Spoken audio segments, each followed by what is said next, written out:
ನಮಸ್ಕಾರ. Praise the lord Jesus. ಎಲ್ಲ ನನ್ನ ಪ್ರೀತಿಯ ದೇವಜನರೇ, ನನ್ನ ಪ್ರೀತಿಯ ಸಹೋದರಿ ಸಹೋದರ, ದೇವಭಕ್ತರೇ, ಹಿರಿಯರೇ, ಯೇಸು ಕ್ರಿಸ್ತನ ಅತಿಶ್ರೇಷ್ಠವಾದ ಪರಿಶುದ್ಧವಾದ ನಾಮದಲ್ಲಿ ನಿಮ್ಮೆಲ್ಲರನ್ನ ವಂದಿಸ್ತೇನೆ. ಚೆನ್ನಾಗಿದ್ದೀರಲ್ವ? ಈ ಒಂದು ಡಿಸೆಂಬರ್ ತಿಂಗಳ ಕೊನೆಯ ದಿನಗಳಲ್ಲಿ ನಾವಿದ್ದೇವೆ. ದೇವರ ವಾಕ್ಯವನ್ನು ಧ್ಯಾನಿಸುತ್ತಾ ಬಲಪಡುತ್ತಾ ಇದ್ದೇವೆಂದು ನಾನು ನಂಬುತ್ತಾ ಇದ್ದೇನೆ. ಕರ್ತರು ನಿಮ್ಮನ್ನು ಹೇರಳವಾಗಿ ಆಶೀರ್ವಾದ ಮಾಡಲಿ. ಪ್ರೀತಿ ದೇವಜನವೇ, ದೇವರಿಂದ ನಾವು ಉಪಯೋಗಿಸಲ್ಪಡಬೇಕು, ಆಶೀರ್ವದಿಸಲ್ಪಡಬೇಕು ಎಂದು ನಾವೆಲ್ಲರೂ ಆಶಿಸುತ್ತೇವೆ. ಆದರೆ ಆ ಆಶೀರ್ವಾದವನ್ನು ಹೊಂದಿಕೊಳ್ಳುವುದು ಹೇಗೆ ನಾವು ಖಂಡಿತವಾಗಿ ಕರ್ತನಿಂದ ಉಪಯೋಗಿಸಲ್ಪಡುತ್ತೇವೆ ಎಂಬುದನ್ನು ನಾವು ತಿಳ್ಕೊಳ್ಳುವಂಥವರಾಗಿರಬೇಕು.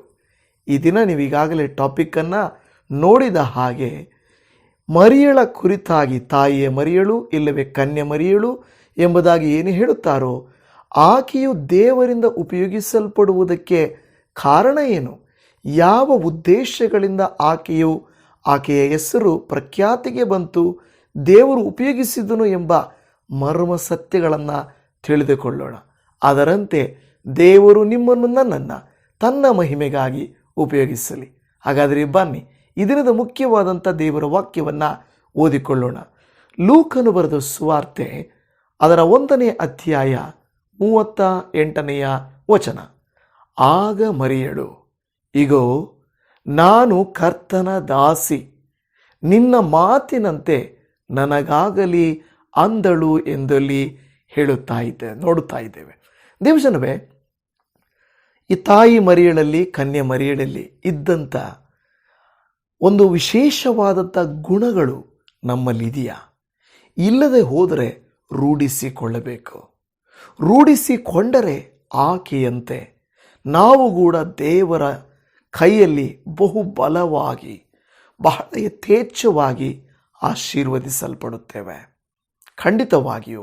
ಯಾಕೆಂದರೆ ನಮ್ಮನ್ನು ಉಪಯೋಗಿಸುವ ದೇವರು ನಮ್ಮ ಬಲಹೀನತೆಯನ್ನು ಕಂಡು ಆತನು ನಮ್ಮನ್ನು ಬಲವಾಗಿ ಉಪಯೋಗಿಸುವಂಥ ಶಕ್ತನಾದ ದೇವರಾಗಿದ್ದಾನೆ. ಯಾವಾಗ ದೇವದೂತನು ಬಂದು ಕನ್ಯೆ ಮರಿಯಳೆಯ ಬಳಿಯಲ್ಲಿ ಯೇಸು ಕ್ರಿಸ್ತನ ಜನನದ ಕುರಿತಾಗಿ ಹೇಳುತ್ತಾರೋ, ಮೊದಲು ಆಕೆ ಭಯಪಡುತ್ತಾಳೆ. ಯಾಕೆಂದರೆ ಇದು ಯಾವತ್ತೂ ಕೇಳದೇ ಇರುವಂಥ ವಿಷಯ, ಯಾರಿಗೂ ನಡೆಯದೇ ಇರುವಂಥ ವಿಷಯ. ನನಗೆ ಮಾತ್ರ ಇದು ಬಂದಿದೆಯಲ್ವಾ? ದೇವದೂತರು ಬಂದು ತಾಯಿ ಮರಿಯಳಿಗೆ ಹೇಳುತ್ತಾರೆ, ದೇವರ ದಯೆ ಹೊಂದಿದವಳೇ, ಭಯಪಡಬೇಡ, ಹೆದರಬೇಡ ಎಂದು ಹೇಳುತ್ತಾರೆ. ಆಗ ಮೊದಲು ಪ್ರಾರಂಭದಲ್ಲಿ ದೇವದೂತರು ಬಂದು ಆಕೆಯನ್ನು ಸಂಧಿಸಿದಾಗ ಖಂಡಿತ ಭಯವಾಗಿರುತ್ತದೆ. ಮತ್ತು ಆಕೆಗೆ ದೇವರ ದಯೆ ದೊರಕಿದೆ ಎಂದು ಹೇಳುವಾಗ ಆಕೆ ಸಂತೋಷಪಟ್ಟಿರುತ್ತಾಳೆ. ಆದರೆ ಯಾವಾಗ ಯಾವ ಸ್ತ್ರೀಗೂ ನಡೆಯದೇ ಇರುವಂಥದ್ದು ನಡೆಯುತ್ತದೋ, ಆಗ ಆಕೆಗೆ ಸ್ವಲ್ಪ ಇದು ಹೇಗೆ ಸಾಧ್ಯ ಎಂಬ ಪ್ರಶ್ನೆ ಬರುತ್ತದೆ. ಈ ದಿನ ದೇವಜನವೇ, ನಿಮ್ಮನ್ನು ನಿಮ್ಮ ಕುಟುಂಬಗಳಲ್ಲಿ, ನಿಮ್ಮ ಪರಿಸ್ಥಿತಿಗಳಲ್ಲಿ ದೇವರು ನಿಮ್ಮನ್ನು ಉಪಯೋಗಿಸಬೇಕೆಂದು ದೇವರು ಆಲೋಚಿಸುವಾಗ ನಮಗೆ ಭಯ ಆಗುತ್ತದೆ, ಆತಂಕ ಆಗುತ್ತದೆ. ಇದು ಹೇಗೆ ಸಾಧ್ಯ? ನನ್ನ ಕೈಯಲ್ಲಿ ಇದು ಸಾಧ್ಯ ಇಲ್ಲ. ನಮ್ಮ ಸಮಾಜದಲ್ಲಿ, ನಾನಿರುವ ಮನೆಯಲ್ಲಿ, ನನ್ನ ವಿದ್ಯಾಭ್ಯಾಸಕ್ಕೂ ನನ್ನ ಜ್ಞಾನಕ್ಕೂ ಇದು ಸರಿ ಹೊಂದುವುದಿಲ್ಲ. ದೇವರೇ, ನನ್ನ ಕೈಯಲ್ಲಿ ಆಗಲ್ಲ ಎನ್ನುವಂಥ ಸ್ಥಿತಿಗೆ ನಾವು ಬಂದಿರುತ್ತೇವೆ. ಆದರೆ ಕೊನೆಗೆ ಆಲೋಚಿಸಿ ಪ್ರಾರ್ಥಿಸಿ ನಾವು ದೇವರ ಚಿತ್ತವನ್ನು, ದೇವರ ಇಷ್ಟವನ್ನು ನೆರವೇರಿಸುವುದಕ್ಕಾಗಿ ಒಂದು ತೀರ್ಮಾನಕ್ಕೆ ಬರುತ್ತೇವೆ. ಈ ದಿನ ನೋಡಿ, ತಾಯಿ ಮರಿಯಳ ಕುರಿತಾಗಿ ಎಲ್ಲ ಕಡೆಗಳಲ್ಲಿ ನೆನಪಿಸಿಕೊಳ್ಳುತ್ತಾರೆ. ಎಲ್ಲರಿಗೂ ಗೊತ್ತಿದೆ, ಎಲ್ಲರ ಮನಸ್ಸಿನಲ್ಲಿ ಆಕೆಯ ಮಾಡಿದಂಥ ತ್ಯಾಗದ ಕುರಿತಾಗಿ ಚೆನ್ನಾಗಿ ಗೊತ್ತಿದೆ. ಈ ದಿನ ನಾನು ಕೂಡ ನಿಮಗೆ 3 ಕಾರ್ಯಗಳನ್ನು, ತಾಯಿ ಮರಿಯಳು, ಕನ್ಯಾ ಮರಿಯಳ ಜೀವಿತದಿಂದ 3 ಕಾರ್ಯಗಳನ್ನು ನಿಮಗೆ ತಿಳಿಸಲಿಕ್ಕೆ ಹೋಗ್ತಾ ಇದ್ದೇನೆ. ಆ 3 ಕಾರ್ಯಗಳು ನಮ್ಮಲ್ಲಿ ಇವೆಯಾ ಎಂಬುದನ್ನು ನಾವು ಪರೀಕ್ಷೆ ಮಾಡಿಕೊಂಡರೆ ಖಂಡಿತ ನಾವು ದೈವಾನುಗ್ರಹವನ್ನು ಹೊಂದಿಕೊಳ್ಳುವುದಕ್ಕೂ ಸಾಧ್ಯವಾಗುತ್ತದೆ. ಸರಿನಾ? ಈಗ ಮೊದಲನೇದಾಗಿ ನಾವು ನೋಡುವಾಗ ಈ ವಾಕ್ಯವನ್ನು ಸ್ವಲ್ಪ ಅರ್ಥ ಮಾಡಿಕೊಳ್ಳೋಣ. ಇಗೋ ನಾನು ಕರ್ತನ ದಾಸಿ, ನಿನ್ನ ಮಾತಿನಂತೆ ನನಗಾಗಲಿ ಅಂದಳು ಎಂದು ನಾವು ನೋಡುತ್ತಾ ಇದ್ದೇವೆ. ಮೊದಲನೆಯ ಕೃತ್ಯ ನಾವು ನೋಡುತ್ತೇವೆ, ತಾಯಿ ಮರಿಯಳು ಇಲ್ಲ ಕನ್ಯೆ ಮರಿಯಳು ವಿಧೇಯತೆಯನ್ನು ತೋರಿಸಿದಳು. ಒಬೀಡಿಯನ್ಸ್ ಅಂದರೆ ದೇವರ ವಾಕ್ಯ ಯಾವಾಗಲೂ ನಮಗೆ ಹೇಳುತ್ತದೆ, obedience is better than sacrifice ಎಂದಾಗಿ. ಅಂದರೆ ವಿಧೇಯತೆ ಎಂಬುದು ನಾವು ಕೊಡುವಂಥ ಬಲಿಗಳಿಗಿಂತಲೂ ಯಜ್ಞಗಳಿಗಿಂತಲೂ ನಾವು ಕೊಡುವ ಬೇರೆ ಯಾವುದಕ್ಕಿಂತಲೂ ಶ್ರೇಷ್ಠವಾಗಿರುವುದು ಎಂದು ಹೇಳುತ್ತಾರೆ. ನೋಡಿ, ಮನೆಯಲ್ಲಿ ಮಕ್ಕಳಾಗಲಿ ಗಂಡ ಹೆಂಡತಿ ಆಗಲಿ ಅವರು ಕೊಡುವುದು ಇಡುವುದು ಮುಖ್ಯ ಅಲ್ಲ, ಮಾತಿಗೆ ಕೊಡುವ ಮರ್ಯಾದೆ, ತೋರಿಸುವ ವಿಧೇಯತೆ ಬಹಳ ಮುಖ್ಯ. ಟೀಚರ್ಗಳಿಗೂ ಅಷ್ಟೇ. ಒಂದು ವಿದ್ಯಾರ್ಥಿ ಕೇವಲ ವಿದ್ಯೆಯಲ್ಲಿ ಇದ್ದುಕೊಂಡು ಮಿಕ್ಕಿದ ವಿಷಯಗಳಲ್ಲಿ ಅವಿಧೇಯತೆಯನ್ನು ತೋರಿಸಿದರೆ ಟೀಚರ್ಸ್ಗೂ ಇಷ್ಟ ಆಗಲ್ಲ, ತಂದೆ ತಾಯಿಗಳಿಗೂ ಇಷ್ಟ ಆಗಲ್ಲ, ಸೇವಕರಿಗೂ ಇಷ್ಟ ಆಗಲ್ಲ, ಸಮಾಜದಲ್ಲಿರುವ ವ್ಯಕ್ತಿಗಳಿಗೂ ಕೂಡ ಇಷ್ಟ ಆಗುವುದಿಲ್ಲ. ನನ್ನ ಹತ್ರ ಹಣ ಇದೆ, ನನಗೆ ಹೆಸರಿದೆ ಅಂತ ಹೇಳಿ ಬಹಳ ಗರ್ವಿಷ್ಠರಾಗಿ ನಡೆದುಕೊಂಡರೆ ಯಾರಿಗೂ ಇಷ್ಟ ಆಗುವುದಿಲ್ಲ.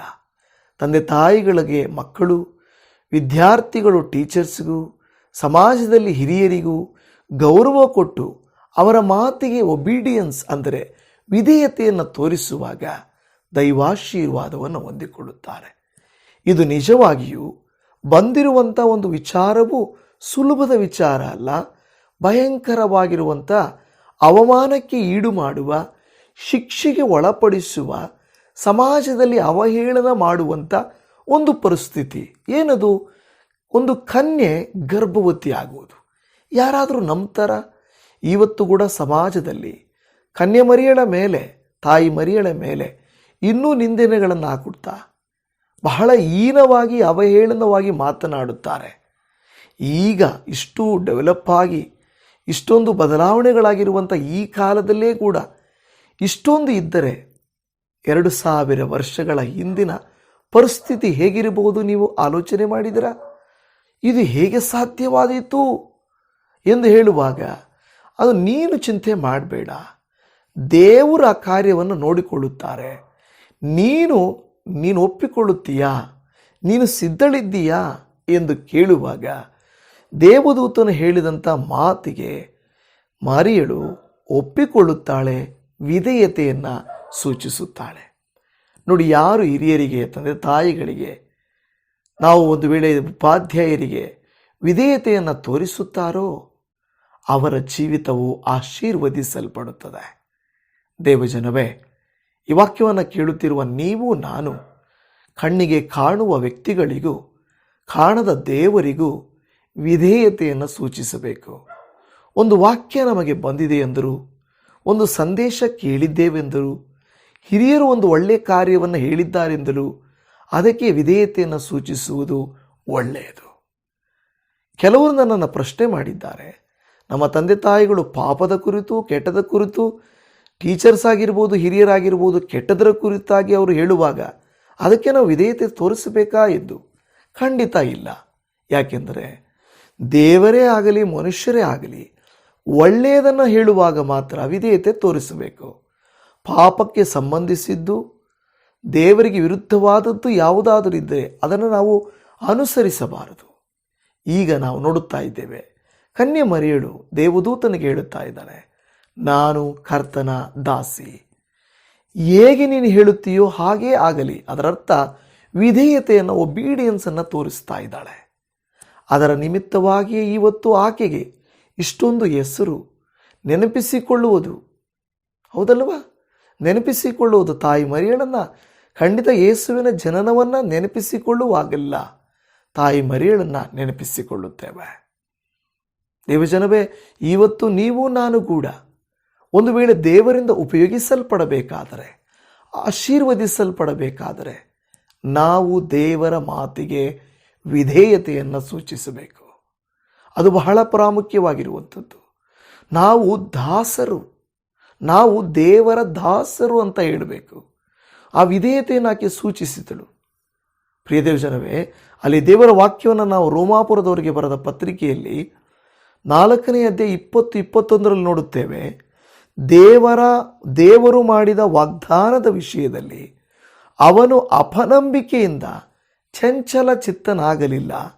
ದೇವರನ್ನು ಘನಪಡಿಸುವವನಾಗಿ ಆತನು ತನ್ನ ವಾಗ್ದಾನವನ್ನು ನೆರವೇರಿಸುವುದಕ್ಕೆ ಸಮರ್ಥನೆಂದು ಪೂರಾ ಭರವಸೆ ಇಟ್ಟು ದೃಢ ನಂಬಿಕೆ ಉಳ್ಳವನಾದನು ಎಂದು ನಾವು ನೋಡುತ್ತಾ ಇದ್ದೇವೆ.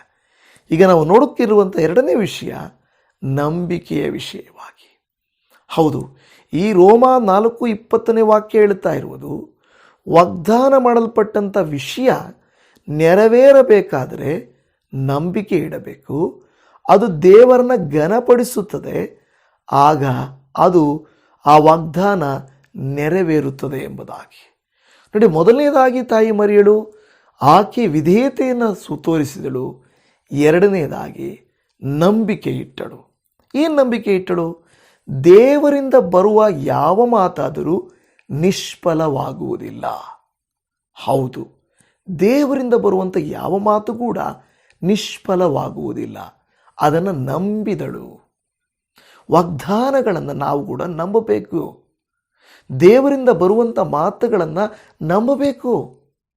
ಈ ನಂಬಿಕೆ ಇಲ್ಲದೆ ಹೋದರೆ ಖಂಡಿತ ಆ ಸಮಯದಲ್ಲಿ ಈ ಥರದ ಒಂದು ಪರಿಸ್ಥಿತಿ ನಂಬಲಿಕ್ಕೆ ಸಾಧ್ಯನೇ ಇಲ್ಲ. ಇದು ದೇವರಿಂದ ಬರಲಿಕ್ಕಿಲ್ಲ, ಇದೇನೋ ಒಂದು ವೇಳೆ ದುಷ್ಟನಿಂದ ಬಂದಿರಬಹುದು ಅಂತ ಅನಿಸಬಹುದು. ಆದರೆ ನೋಡಿ, ದೇವರ ಮಹಿಮಾರ್ಥವಾಗಿ, ದೇವರ ಚಿತ್ತಾರ್ಥವಾಗಿ, ದೇವರಿಗೆ ಇಷ್ಟಾರ್ಥವಾಗಿ ಯಾವುದಿರುತ್ತದೋ ಅದು ದೇವರಿಗೆ ಖಂಡಿತವಾಗಿ ಮಹಿಮೆ ತರುತ್ತದೆ. ನಾವು ಅದರಲ್ಲಿ ನಂಬಿಕೆಯನ್ನು ಇಡಬೇಕು. ಇವತ್ತು ತಾಯಿ ಮರಿಯಳು ನಂಬಿಕೆ ಇಟ್ಟಳು. ಆ ನಂಬಿಕೆಯನ್ನಿಟ್ಟು ಓಕೆ, ಹಾಗಾದರೆ ಇದು ದೇವರಿಂದ ನೆರವೇರುವುದಾದರೆ, ಇದು ದೇವರಿಗೆ ಮಹಿಮೆ ತರುವುದಾದರೆ ನಾನು ಸಿದ್ಧಳಿದ್ದೇನೆ, ನಾನು ಕರ್ತನ ದಾಸಿ ಎಂದು ಹೇಳುತ್ತಾ ವಿಧೇಯತೆಯನ್ನು ತೋರಿಸಿ ನಂಬಿಕೆಯನ್ನು ತೋರ್ಪಡಿಸಿದಳು. ಈ ದಿನ ದೇವಜನವೇ, ನೀವು ನಾನು ದೇವರ ದಾಸರು. ನಾವು ಆಗಿರುವಾಗ ನಮ್ಮನ್ನು ಒಪ್ಪಿಸಿಕೊಡಬೇಕು. ನಮ್ಮ ಶರೀರದಲ್ಲಿ ಆತನ ಮಹಿಮೆ ಕಾಣಿಸಬೇಕು. ನಮ್ಮ ಮನಸ್ಸಿನ ಮೂಲಕ, ನಮ್ಮ ಕುಟುಂಬದ ಮೂಲಕ, ಕೆಲಸದ ಮೂಲಕ, ನಮ್ಮ ಜೀವಿತಗಳ ಮೂಲಕ ಖಂಡಿತವಾಗಿ ಉನ್ನತವಾದಂಥ ದೇವ ಮಹಿಮೆ ಕಾಣಬೇಕಾದರೆ ನಿಮ್ಮ ಶರೀರದ ಮೂಲಕ, ನಿಮ್ಮ ಕೆಲಸಗಳ ಮೂಲಕ, ಆದಾಯದ ಮೂಲಕ, ಆತ್ಮೀಕವಾದ ರೀತಿಯಲ್ಲಿ ಕೂಡ ನೀವು ದೇವರ ಮಹಿಮೆಯನ್ನು ಪ್ರಚುರಪಡಿಸಬೇಕಾದರೆ ಮೊದಲನೇದಾಗಿ ನೀವು ನಾನು ನೋಡಿದ ಹಾಗೆ ವಿಧೇಯತೆಯನ್ನು ತೋರಿಸಬೇಕು. 2ನೇದು ದೇವರಲ್ಲಿ ನಂಬಿಕೆಯನ್ನು ಇಡುವಂಥವರು ಆಗಿರಬೇಕು.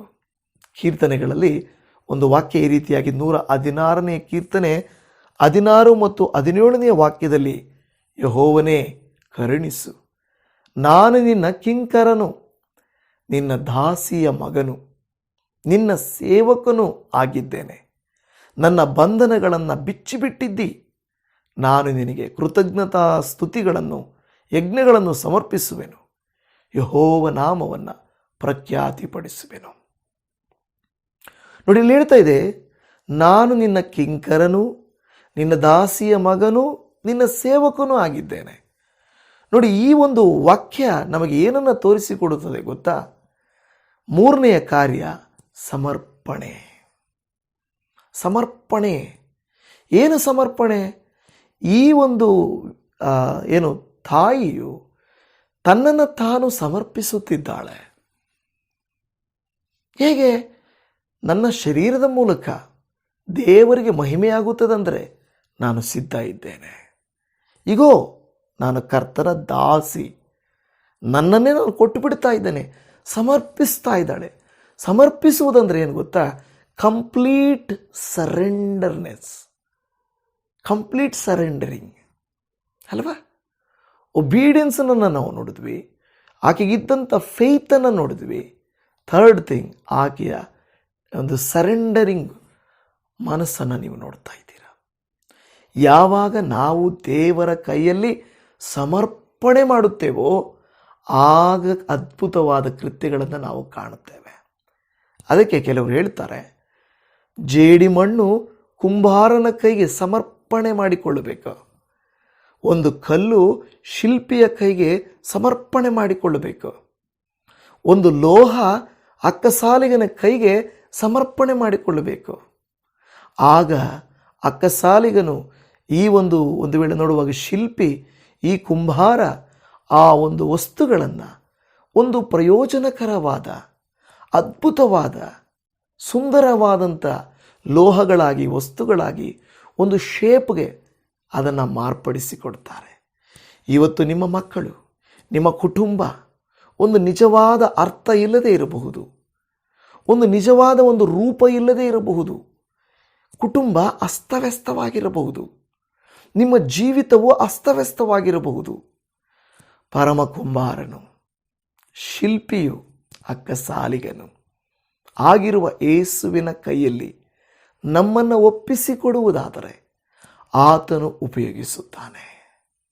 ಈಗ ನೋಡ್ರಿ, ದೇವರು ಈಕೆಯನ್ನು ಉಪಯೋಗಿಸಿದನು. ಕಾರಣ ವಿಧೇಯತೆ, ನಂಬಿಕೆ, ಸಮರ್ಪಣೆ. ಆಕೆ ತನ್ನನ್ನು ತಾನು ಸಮರ್ಪಿಸಿಕೊಂಡಳು. ಸಮರ್ಪಣೆ ಮಾಡಿದಾಗ ದೇವರು ಆಕೆಯನ್ನು ಉಪಯೋಗಿಸಲಿಕ್ಕಾಗಿ ಸಿದ್ಧಪಟ್ಟನು ಎಂದು ನಾವು ನೋಡುತ್ತಾ ಇದ್ದೇವೆ. ವಾಗ್ದಾನವಿದೆ, ವಾಗ್ದಾನ ನೆರವೇರಲಿಕ್ಕೆ ನೀವು ನೋಡುತ್ತೀರಿ, ಮನುಷ್ಯನಿದ್ದಾನೆ, ದೇವರ ಚಿತ್ತ ಇದೆ. ದೇವರ ಕಾರ್ಯ ನೆರವೇರಬೇಕಾದರೆ ಮನುಷ್ಯನ ಶರೀರ ಅವಶ್ಯಕತೆ ಇದೆ. ಈ ದಿನ ದೇವರು ನಿಮ್ಮ ಊರಲ್ಲಿ, ನಿಮ್ಮ ಮನೆಯಲ್ಲಿ, ನಿಮ್ಮ ಸ್ಥಳದಲ್ಲಿ ಏನೋ ಒಂದು ಕಾರ್ಯ ಮಾಡಬೇಕೆಂದು ಇದ್ದಾನೆ. ಆದರೆ ಯಾರೂ ತನ್ನ ಚಿತ್ತಕ್ಕೆ ಒಳಪಡುತ್ತಿಲ್ಲ. ಅಯ್ಯೋ, ನಾನು ಯೇಸುವನ್ನು ನಂಬಿದರೆ ಜನರು ನನ್ನನ್ನು ಕಲ್ಲೆಸೆದು ಕೊಲ್ಲಬಹುದು, ನನ್ನನ್ನು ಅಯ್ಯಾಳಿಸಬಹುದು. ಕುಲ ಬಿಟ್ಟಿದ್ದೀಯಾ, ನಮ್ಮ ಧರ್ಮ ಬಿಟ್ಟಿದ್ದೀಯಾ, ನಮ್ಮ ಜಾತಿ ಬಿಟ್ಟಿದ್ದೀಯಾ, ನಮ್ಮ ರೀತಿ ನೀತಿಗಳು ಬಿಟ್ಟಿದ್ದೀಯಾ ಎಂದು ನನ್ನನ್ನು ಹಿಂಸಿಸಬಹುದು ಎಂದು ನಾವು ಭಯಪಡುತ್ತೇವೆ. ಆ ದಿನ ತಾಯಿ ಮರಿಯಳು ಭಯಪಟ್ಟಿದ್ದರೆ, ತನ್ನನ್ನು ತಾನು ಸಮರ್ಪಣೆ ಮಾಡಿಕೊಳ್ಳದೆ ಹೋಗಿದ್ದರೆ, ತನ್ನನ್ನು ತಾನು ವಿಧೇಯತೆಯನ್ನು ಸೂಚಿಸಿ ನಂಬಿಕೆ ಇಡದೆ ಹೋಗಿದ್ದರೆ, ನೋಡಿ, ಖಂಡಿತ ಹೌದು, ದೇವರ ಚಿತ್ತಕ್ಕೆ ಬೇರೊಂದು ಅವಕಾಶಗಳಿದ್ದಾವೆ. ಆದರೆ ಆಕೆಯ ನಾಮವು ಇವತ್ತು ಎಷ್ಟು ಪ್ರಖ್ಯಾತಿಗೆ ಬಂದಿದೆ.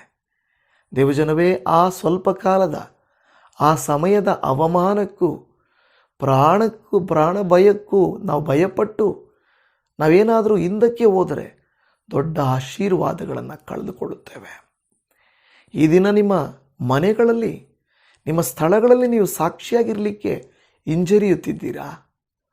ಯಾರಾದರೂ ಅಯ್ಯೋ, ನಮ್ಮ ಮನೆ ಹತ್ರ ಸ್ಟಾರ್ ಹಾಕಿದ್ದೀವಿ ಅಂದರೆ, ನಮ್ಮ ಮನೆಯಲ್ಲಿ ಕ್ರಿಸ್ಮಸ್ ಮಾಡ್ತಿದ್ದೀವಿ ಅಂದರೆ, ನಾವೀಗ ದೇವರಿಗೆ ಆರಾಧನೆ ಮಾಡಲಿಕ್ಕೆ ಹೋಗ್ತಾ ಇದ್ದೀವಿ ಅಂದರೆ, ಯೇಸುವಿನ ನಾಮ ಪ್ರಖ್ಯಾತಿಗೆ ತರಲಿಕ್ಕೆ ಹೋಗ್ತಾ ಇದ್ದೀವಿ ಅಂದರೆ ಜನರು ವಿರೋಧಿಸಬಹುದು, ಊರೇ ನಮ್ಮನ್ನು ಹೊರಗಾಕಬಹುದು ಎಂದು ಭಯಪಡುತ್ತಿದ್ದೀರಾ?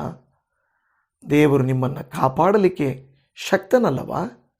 ನೀವು ನಿಮ್ಮ ಮನೆಯ ಬೀದಿಗಳೆಲ್ಲ ಇರುವವರಿಗಾದರೂ, ನಿಮ್ಮ ಮನೆ ಹತ್ರ ಇರುವಂಥ ಒಂದು ಸ್ಟಾರನ್ನು ನೋಡಿ ಆದರೂ, ಇವರು ಕ್ರೈಸ್ತರು, ಇದು ಯೇಸುವಿನ ಮನೆ ಎಂದು ತಿಳ್ಕೊಳ್ಳಬೇಕು, ಸಾಕ್ಷಿಯಾಗಿ ಮಾರ್ಪಡಬೇಕು. ಯಾಕೆ ಭಯಪಡುತ್ತೀರಿ? ಅದರಲ್ಲಿ ಅರ್ಥವಿದೆಯೋ ಇಲ್ಲವೋ ಚಿಂತೆ ಮಾಡಬೇಡಿ. ಇನ್ನೂ ನನ್ನ ಸಂದೇಶ ಕೊಡುತ್ತೇನೆ.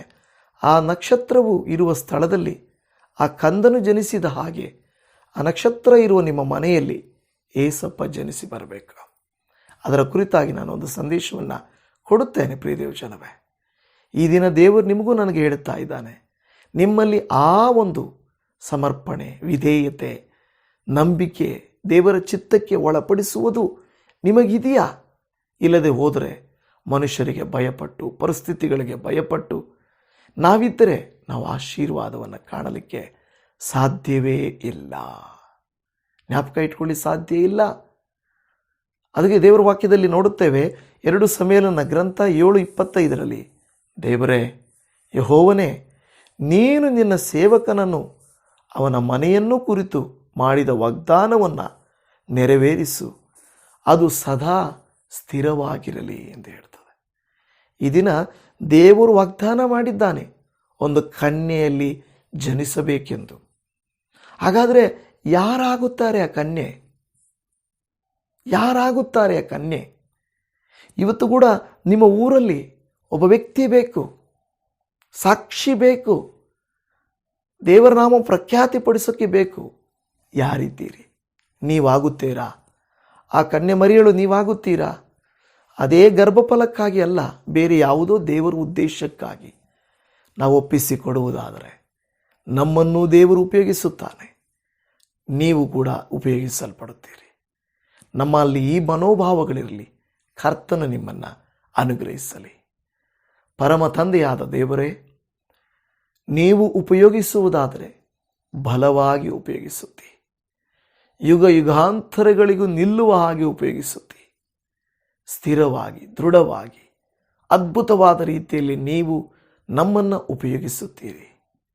ದೇವರೇ, ಹೌದಪ್ಪ, ಹೇಗೆ ಕನ್ಯೆ ಮರಿಯಳು ತನ್ನನ್ನು ತಾನು ನಾನು ಕರ್ತನ ದಾಸಿ, ನಿನ್ನ ಮಾತಿನಂತೆ ಆಗಲಿ ಎಂಬ ಈ ಮಾತುಗಳಿಂದ ವಿಧೇಯತೆಯನ್ನು, ನಂಬಿಕೆಯನ್ನು, ದೇವರ ಸಮರ್ಪಣೆಯನ್ನು, ದೇವರ ಚಿತ್ತಕ್ಕೆ ಒಳಪಡುವುದನ್ನು ನಾವು ನೋಡುತ್ತಾ ಇದ್ದೇವೆ. ಹಾಗಾದರೆ ಅಪ್ಪ, ಇನ್ನೂ ನಿನ್ನ ಕಾರ್ಯಗಳು ಮುಗಿದಿವೆ ಅಂತಲ್ಲ, ಇನ್ನೂ ಇದೇವೆ. ಆ ಕಾರ್ಯಗಳೆಲ್ಲವೂ ನೆರವೇರಿಸಲಿಕ್ಕೆ ತಾಯಿ ಮರಿಯಳಂತೆ ಇನ್ನೂ ಜನರು ಬೇಕಾಗಿದೆ, ನಂಬಿಗಸ್ತರು ಬೇಕಾಗಿದೆ, ನಿನಗಾಗಿ ನಿಲ್ಲುವವರು ದುಡಿಯುವವರು ಬೇಕಾಗಿದೆ. ನಾವು ಭಯಪಡದೆ ದೇವರೇ ನಂಬಿಕೆಯನ್ನು ಉಳಿಸಿಕೊಂಡು ಕಷ್ಟವಾದರೂ ನಷ್ಟವಾದರೂ ಅವಮಾನವಾದರೂ ನಿಮ್ಮ ಮಾತಿನಂತೆ ನಿನ್ನ ವಾಗ್ದಾನಕ್ಕನುಸಾರವಾಗಿ ನಾವು ನಡೆದುಕೊಳ್ಳುವುದಾದರೆ ನೀವು ನಮ್ಮನ್ನು ಪ್ರಖ್ಯಾತಿಗೆ ತರುತ್ತೀರಿ, ನಮ್ಮನ್ನು ನೀವು ಅನುಗ್ರಹಿಸುತ್ತೀರಿ, ಆಶೀರ್ವದಿಸುತ್ತೀರಿ. ಕರ್ತನೇ, ತಾಯಿ ಮರಿಯಳು ಹೊಂದಿದಂಥ ಆಶೀರ್ವಾದವು ಕೇವಲ ಒಂದು ಜೀವಿತಕ್ಕಾಗಿ ಅಲ್ಲಪ್ಪ, ಆಕೆಯ ಜೀವಮಾನವೆಲ್ಲ ಅದನ್ನು ನಾವು ನೋಡುತ್ತಾ ಇದ್ದೇವೆ. ಹಾಗೆಯೇ ನಾವು ಕೂಡ ನಿಮ್ಮ ಹೆಸರಿನಲ್ಲಿ, ನಿಮ್ಮ ಕರದಲ್ಲಿ ಉಪಯೋಗಿಸಲ್ಪಡುವುದಕ್ಕೆ ನಾವು ಬೇಡಿಕೊಳ್ಳುತ್ತಾ ಇದ್ದೇವೆ. ಅಪ್ಪ, ನಮ್ಮ ಶಕ್ತಿ, ಜ್ಞಾನ, ವಿದ್ಯಾಭ್ಯಾಸ, ಹಿನ್ನೆಲೆ ಇದಕ್ಕನುಸಾರವಾಗಿ ಅಲ್ಲ, ನಿನ್ನ ನಾಮ ಅನುಸಾರವಾಗಿ, ನಿಮ್ಮ ಚಿತ್ತಾನುಸಾರವಾಗಿ ನಮ್ಮನ್ನು ನಿಮ್ಮ ಕರುಣೆಯ ಕರಕ್ಕೆ ಒಪ್ಪಿಸಿಕೊಡುತ್ತಾ ಇದ್ದೇವೆ. ಅದ್ಭುತ ಸ್ವರೂಪನೂ ಆಶ್ಚರ್ಯಕರನು ಅತಿಶಯವಾದ ಕಾರ್ಯಗಳನ್ನು ಮಾಡುವಾತನಾಗಿರುವ ನಿಮ್ಮ ಕರುಣೆಯ ಕರಕ್ಕೆ ಈ ಒಬ್ಬೊಬ್ಬರನ್ನು ಒಪ್ಪಿಸಿಕೊಡುತ್ತೇನೆ.